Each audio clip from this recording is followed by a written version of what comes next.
حلب داماله من ذاتنی کوک خرابی تفتش تا گیچی هم بکنجه بدنه خود کتن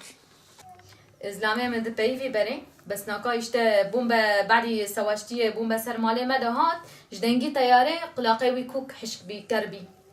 یعنی برید بیست بریدن دکر اشته از قربان خوده بم آنا یعنی ام چه بکن خوده هی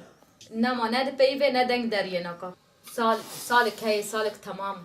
ام تالیه تقریبا دکتن پره متنه بی پره مخلاص بین ام محاصر مان ام حتی چوا تقریبا سالک ام ترکیه بس ام بدی کیام لغازی عین تابی اسلامی مجمع یکی بویاجی شغلی پروی خارن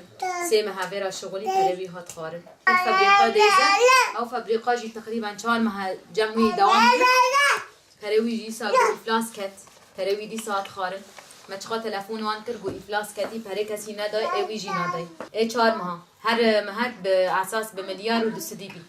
بی تقریبا ماکو هفتاک هی عمل فدرینه این تشغل نکریم اسلامی چون که کسی تشغل دست نده مجبور اسلامی یعنی کرولال ویش کسی تیش نده الحمدلله یعنی انسانی رند هنک های یک جرج مرا یک نانتی نواکی دو ولا اگه از دماغ برچی مست کسی یعنی از تشتی نخوازم یعنی خوده های دیسا ام بان خوده دکن یعنی خیری خوده کست نه لهم برمن یعنی ان شاء الله یا رب هاو نه اشیاء مالی های نه چک نه پرا خوده تنه های او تنه های وکی دو تشتکی متنه و مریم اجی برتنه نزاته ذاتنی هی مکرینه دایی مجرا گو بس اشته یعنی دوام کر شغل یا ان شاء الله امه بدنی یعنی کریه چه قیسی 205 یعنی ان شاء الله پر مساعده بما بکن